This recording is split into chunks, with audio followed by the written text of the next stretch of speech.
नमस्कार आपका। हमारे चैनल भक्ति संग्रह में स्वागत है। एक समय की बात है, भगवान शिव और माता पार्वती कैलाश पर बैठे होते हैं। माता पार्वती थोड़ी उदास होती हैं। भगवान शिव माता पार्वती से उनके उदास होने का कारण पूछते हैं। माता पार्वती उनसे कहती हैं, हे प्रभु, आप तो सर्वज्ञ हो, सब कुछ जानते हो। आज मैं आपसे यह जानना चाहती हूं कि मनुष्य को किन किन वृक्षों का रोपण करना चाहिए, कौन से वृक्ष भवन सामने लगाने चाहिए, किन वृक्षों का रोपण करने से दरिद्रता दूर होती है तथा शत्रु रोग, भय, भूत, पिशाच आदि संकटों से बचने के लिए कौन से वृक्ष भवन की सीमा में लगाने चाहिए। भगवान शिव मुस्कुराते हुए कहते हैं, हे पार्वती, तुमने आज समस्त मानव जाति के कल्याण के उद्देश्य से अत्यंत महत्वपूर्ण प्रश्न किया है। इस संसार में वृक्षों का बहुत ही बड़ा योगदान है। वृक्ष सदा ही पूजनीय है, किंतु आज तुमने उचित ही प्रश्न किया है। भवन की सीमा में वृक्षों को लगाना बहुत ही शुभ फल प्रदान करता है। वृक्ष तथा पौधे भवन की सुंदरता को बढ़ाते अवश्य है, साथ ही यह वातावरण को शुद्ध रखते हैं। वृक्षों से सकारात्मक ऊर्जा का संचार होता है, जो मनुष्य के जीवन के लिए अत्यंत आवश्यक होती है। वृक्ष नकारात्मकता को कम करके वातावरण को अधिक सकारात्मक बनाने का कार्य करते हैं। घर के सामने शुभ पेड़ पौधे लगाने से घर में सुख समृद्धि आती है। साथ ही यह पेड़ पौधे कई प्रकार के वास्तु दोषों को नष्ट करते हैं। घर के आंगन में खड़े वृक्ष देवताओं के समान घर की रक्षा करते हैं। हे पार्वती, भवन के पास कौन से पौधे लगाने चाहिए और कौन से नहीं, इसके बारे में बताने से पूर्व मैं तुम्हें एक प्राचीन कथा सुनाता हूं, जिससे तुम्हें समझ में आ जाएगा कि वृक्षों का तथा पेड़ पौधों का भवन के पास लगाना कितना शुभ होता है और कौन से पौधे भवन के पास लगाने से दुख एवं दरिद्रता आती है। जो भी मनुष्य इस कथा का श्रवण करता है, उसके सैकड़ों पाप नष्ट हो जाते हैं और उसकी दरिद्रता का नाश होता है। माता पार्वती कहती हैं, हे प्रभु, मैं इस कथा को अवश्य ध्यान से पूरा सुनूंगी, कृपया मुझे वह कथा सुनाओ। भगवान शिव कहते हैं, हे पार्वती, पूर्वकाल की बात है, मध्य देश में एक अत्यंत शोभायमान नगरी थी। उस नगरी में धनेश्वर नाम का वैश्य अपनी पत्नी सुमति के साथ निवास करता था। धनेश्वर भगवान विष्णु का भक्त था और वह नित्य भगवान विष्णु की पूजा करता था। धनेश्वर की पत्नी भी सुशील और गृह कार्य में दक्ष थी। घर में धन धान्य की कोई कमी नहीं थी। भगवान की कृपा से उसके पास सब कुछ था। इस प्रकार से अनेक दिन बीत जाने के पश्चात धनेश्वर की जो पत्नी थी, जिसका नाम सुमति था, उसने अपने आंगन में कुछ वृक्षों का रोपण किया और नित्य उन वृक्षों को जल चढ़ाकर उनकी सेवा करने लगी। किंतु धनेश्वर की पत्नी को वृक्ष रोपण का ज्ञान नहीं था। उसे जो वृक्ष प्रिय लगे, उन्हीं वृक्षों का रोपण उसने किया। जो वृक्ष अशुभ होते हैं, उन्हीं वृक्षों का रोपण उसने अपने घर के आंगन में कर दिया, जिस कारण से उस वैश्य धनेश्वर को व्यापार में काफी सारा घाटा होने लगा। उसके घर में रोज कलह होने लगा। पति पत्नी में बार बार क्लेश होने लगे। उन दोनों के जीवन में अनेक कठिनाइयां आने लगीं। धनेश्वर का सारा व्यापार डूब गया और उसका सारा धन भी नष्ट हो गया। अब धनेश्वर के पास अनाज भी खरीदने के लिए पैसे नहीं थे। वे भूखे ही रहने लगे, जिससे क्रोधित होकर उसकी पत्नी भी गुस्सा करने लगी। वह अपने पति को कोई काम करने के लिए कहती। फिर धनेश्वर काम मांगने के लिए गांव में घूमने लगा, लेकिन उसे कहीं पर भी काम नहीं मिलता था। उसने आकर अपनी पत्नी से कहा, हे भद्रे, मुझे तो कोई भी काम नहीं दे रहा है, अब मैं कहां पर काम खोजने जाऊं। वे दोनों ही पूरी तरह से हतबल हो गए थे। दोनों के पास भी उद्योग करने के लिए कुछ नहीं था। धनेश्वर ने अपनी पत्नी के सारे गहने भी बेच डाले और जो कुछ भी अन्न मिला उसी से पेट भर लिया।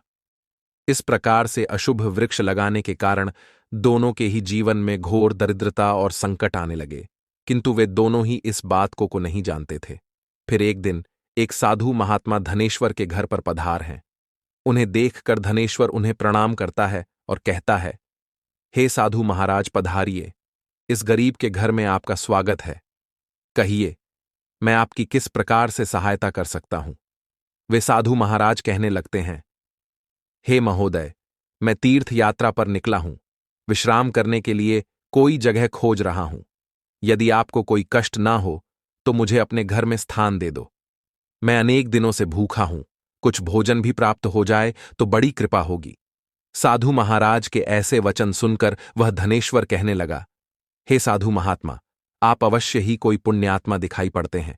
आपके मुखमंडल पर बहुत तेज है। आपकी सेवा करने का मुझे सौभाग्य मिल रहा है। आपकी सेवा करके मुझे बड़ा आनंद मिलेगा। कृपा करके आप घर के भीतर चलिए। फिर वह साधु महाराज उस धनेश्वर के घर के भीतर जाते हैं और विश्राम करने लगते हैं। धनेश्वर उन साधु महाराज की बड़ी सेवा करता है, किंतु उसके पास अन्न का एक दाना नहीं होता है। तो वह अपनी पत्नी से कहता है, हे प्रिय, आज हमारे घर पर जो साधु महात्मा आए हैं वे बड़े पुण्यवान दिखाई पड़ रहे हैं। हमें उनके भोजन के लिए कुछ उपाय करना चाहिए।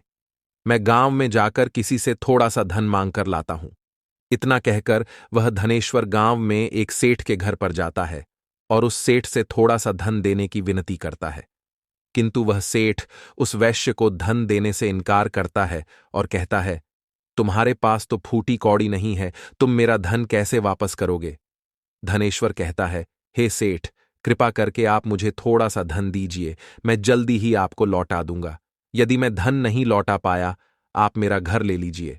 धनेश्वर की बात सुनकर उस सेठ को उस पर थोड़ी दया आती है और वह उसे धन देते हुए कहता है, हे वैश्य, यदि तुमने धन नहीं लौटाया तो तुम स्वयं ही मुझे अपना घर सौंप दो।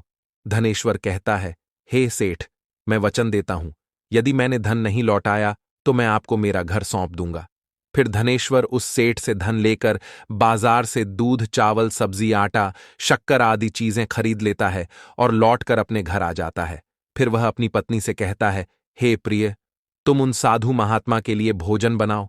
फिर धनेश्वर पत्नी भोजन बनाती है और उन साधु महात्मा को भोजन परोस है। इस प्रकार से उस धनेश्वर की भक्ति और निष्ठा को देखकर वे साधु महाराज बहुत प्रसन्न हो जाते हैं। भोजन हो जाने के पश्चात वे जाते जाते उस धनेश्वर से कहते हैं, हे वैश्य, मैं तुम्हारी भक्ति और आदर सम्मान से अत्यंत प्रसन्न हूं। तुम्हारी जो भी कामना है मुझे बताओ, मैं अवश्य पूरी करूंगा।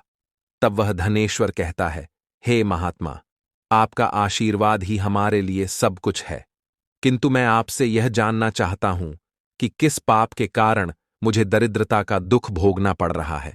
हमने तो भगवान विष्णु की भक्ति की है, फिर हमारे जीवन में दरिद्रता क्यों आई है? इसका क्या कारण है? और इस दरिद्रता को दूर करने के लिए मुझे क्या उपाय करना चाहिए? फिर वह साधु महात्मा कहते हैं, हे वैश्य, मैं जब तुम्हारे द्वार पर आ गया था तभी मुझे यह झांत हो गया था कि तुम्हारे जीवन में घोर दरिद्रता और संकट आए हुए हैं, क्योंकि तुम्हारे भवन के सामने जो वृक्ष है वे ही तुम्हारी दरिद्रता के कारण है। इसीलिए तुम इन वृक्षों को हटाकर उनके स्थान पर शुभ पौधों का रोपण करो। तुम्हारी पत्नी ने तुम्हारे भवन के सामने जिन वृक्षों का रोपण किया है वे अशुभ वृक्ष हैं, उन्हीं के कारण तुम्हारी ऐसी दुर्दशा हुई है। धनेश्वर कहते हैं, हे महात्मा, कृपा करके मुझे बताइए कि घर के सामने कौन से वृक्ष लगाने चाहिए जिससे घर में सुख समृद्धि हो और कौन से वृक्ष नहीं लगाने चाहिए। कृपा करके आप मुझे विस्तार से समझाइए, मैं आपका बड़ा आभारी रहूंगा। फिर वह साधु महात्मा कहते हैं, हे वैश्य, ठीक है, अब मैं तुम्हें उन शुभ वृक्षों के विषय में बताता हूं जिन्हें घर के पास लगाने से शुभ फलों की प्राप्ति होती है, इसीलिए तुम ध्यानपूर्वक सुनो। हे वैश्य, किसी जलाशय के समीप पीपल का वृक्ष री लगाने वाले मनुष्य को जो फल मिलता है वह सैकड़ों यज्ञों के समान होता है। जब पीपल के पत्ते उस जलाशय में गिरते हैं तो वे पिंड के समान होकर पितरों को तृप्ति प्रदान करते हैं। इससे सभी प्रकार के पितृदोष समाप्त हो जाते हैं। जो मनुष्य नित्य स्नान करके पीपल को स्पर्श करता है वह सभी पापों से मुक्त होता है और कभी पराजित नहीं होता है। पीपल को स्पर्श करने से लक्ष्मी की प्राप्ति होती है और उसकी प्रदक्षिणा करने से आयु में वृद्धि होती है। पीपल की जड़ में श्री विष्णु, तने में शिवजी और अग्रभाग में ब्रह्मा जी स्थित रहते हैं। अमावस्या के दिन पीपल को प्रणाम करने से जो फल मिलता है वह 1000 गाय के दान के बराबर होता है। इस संसार में पीपल के समान कोई वृक्ष नहीं है। साक्षात श्री हरि इस वृक्ष के रूप में पृथ्वी पर विराजमान है। पीपल के वृक्ष को चोट पहुंचाना अथवा उसकी टहनी तोड़ना महापाप माना गया है। ऐसा मनुष्य एक कल्प तक नरक में रहता है और जो पीपल को जड़ से काटता है उसका कभी नरक से उद्धार नहीं होता है। हे वैश्य, अब मैं तुम्हें दूसरे वृक्ष के बारे में बताता हूं। आंवले का फल समस्त लोकों में प्रसिद्ध और परम पवित्र है। आंवले को लगाने से स्त्री और पुरुष जन्म मृत्यु के बंधन से मुक्त हो जाते हैं। यह पवित्र फल भगवान विष्णु को अत्यंत प्रसन्न करने वाला एवं शुभ माना गया है। इसको खाने से सभी पापों से मुक्ति मिलती है। आंवला खाने से आयु बढ़ती है। उसका जल पीने से रोगों का नाश होता है और आंवले को जल में मिलाकर स्नान करने से दरिद्रता दूर हो जाती है और सभी प्रकार के ऐश्वर्य प्राप्त होते हैं। जिस घर में आंवला सदा मौजूद रहता है उस घर में कभी दैत्य और राक्षस नहीं आते हैं।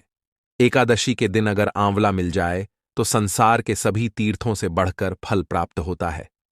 अपने केश में आंवला लगाने वाला फिर से मृत्युलोक पर जन्म नहीं लेता है।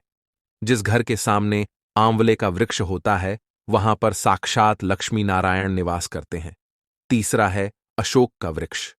अशोक के वृक्ष में अप्सराओं का निवास होता है। यह वृक्ष शोक का नाश करने वाला तथा निराशा को समाप्त करने वाला होता है। इस वृक्ष को घर के पास लगाने से घर में सुख शांति बनी रहती है। अशोक का वृक्ष शीतलता और यवन प्रदान करने वाला होता है। मां लक्ष्मी ने जब देवी सीता के रूप में अवतार लिया था तब रावण द्वारा अपहरण करने के बाद उनका वास अशोक वाटिका में था। अशोक के वृक्ष ने मां सीता की बहुत सेवा की थी। इसीलिए मां सीता ने अशोक वृक्ष को यह वरदान दिया था कि जिस भी स्थान पर यह वृक्ष होगा वहां पर उनका सदैव ही निवास होगा। चौथा है पाकड़ का वृक्ष।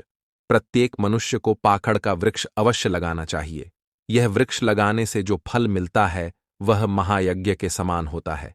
कलयुग में मनुष्य यज्ञ नहीं कर पाएंगे, इसीलिए उन्हें एक पाकड़ का वृक्ष अवश्य लगाना चाहिए। पांचवा है नियम का वृक्ष। नियम का वृक्ष लगाने से सूर्यदेव प्रसन्न होते हैं। नियम का वृक्ष आयु प्रदान करने वाला माना गया है। इसे घर के पास लगाने से नाना प्रकार के रोगों से छुटकारा मिलता है।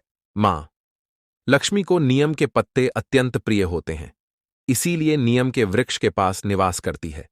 घर के सामने नियम के वृक्ष का रोपण करने से धन संपत्ति की प्राप्ति होती है।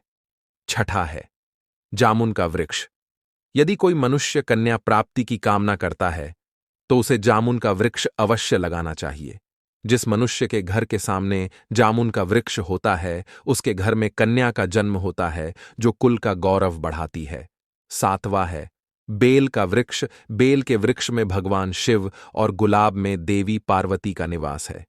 इसीलिए अगर बेल के वृक्ष के पास गुलाब का पौधा लगाया जाए तो शिव पार्वती का आशीर्वाद प्राप्त होता है। उस घर में कभी दुख दरिद्रता नहीं आती है। उस घर में कभी अकाल मृत्यु नहीं होती है और कोई स्त्री विधवा नहीं बनती है। आठवां है नारियल का पेड़।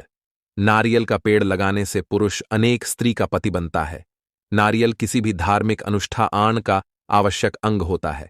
यह अत्यंत शुभ माना जाता है।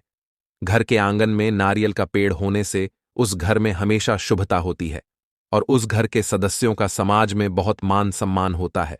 सुंदर पत्नी की कामना करने वाले मनुष्य को अनार का वृक्ष लगाना चाहिए।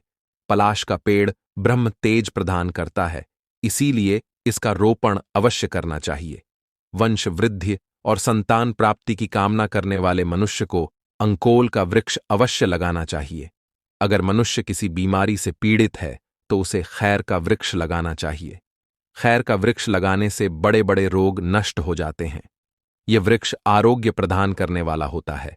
कुंद अर्थात मोगरे के पेड़ में गंधर्व निवास करते हैं, इसीलिए इस पौधे का रोपण अपने घर के पास करने से कार्यों में सिद्ध और शुभ फलों की प्राप्ति होती है। खासकर कला के क्षेत्र में काम करने वाले लोगों को यह पौधा अवश्य लगाना चाहिए। यदि किसी मनुष्य को चोर और लुटेरों का भय सता रहा है तो उसे अपने घर के पास बेंत का वृक्ष जरूर लगाना चाहिए। यह वृक्ष चोर लुटेरों को भयभीत करता है और घर की रक्षा करता है। चंदन और कटहल के वृक्ष पुण्य और लक्ष्मी प्रदान करते हैं। इन वृक्षों का रोपण करने से दुख दरिद्रता समाप्त हो जाती है। घर की उत्तर दिशा में पाम और कनक चंपा का पौधा लगाया जाता है तो धन में वृद्धि होती है। केले का पेड़ भी बहुत शुभ होता है और यह घर में सुख समृद्धि और खुशहाली लाता है। केले के पेड़ में भगवान विष्णु का वास होता है, इसीलिए घर में केले का पेड़ होने से घर में धन की कमी नहीं होती है। हार श्रृंगार के पौधे को पारिजात भी कहा जाता है। इस पौधे की उत्पत्ति समुद्र मंथन के समय हुई थी। और मां लक्ष्मी भी समुद्र मंथन से ही प्रकट हुई है। इसीलिए पारिजात के पौधे का बहुत अधिक महत्व है। यदि इस पौधे को अपने घर पर लगाते हैं तो आपको मां लक्ष्मी की विशेष कृपा प्राप्त होगी। मनुष्य को कभी भी ताड़ का वृक्ष नहीं लगाना चाहिए। ताड़ का वृक्ष संतान का नाश करने वाला होता है। जिस घर के पास ताड़ का वृक्ष होता है उस घर के संतानों की कभी उन्नति नहीं होती है। मनुष्य को कभी भी अपने घर के पास भेड़ा चाहिए। इस वृक्ष पर प्रेतों का वास होता है। जो मनुष्य बड़े का वृक्ष लगाता है वह प्रेत बन जाता है। इसके नीचे बैठकर कभी पूजा पाठ भी नहीं करना चाहिए। अगर किसी मनुष्य को शत्रुओं का भय सता रहा है तो उसे केवड़े का वृक्ष लगाना चाहिए। यह शत्रुओं का नाश करने वाला होता है। घर में कभी भी ऐसे पौधे नहीं लगाने चाहिए जिनको काटने या तोड़ने पर दूध निकलता हो। घर के सामने कभी भी बबूल का पेड़ नहीं लगाना चाहिए। इसे लगाने से विपत्ति आती है।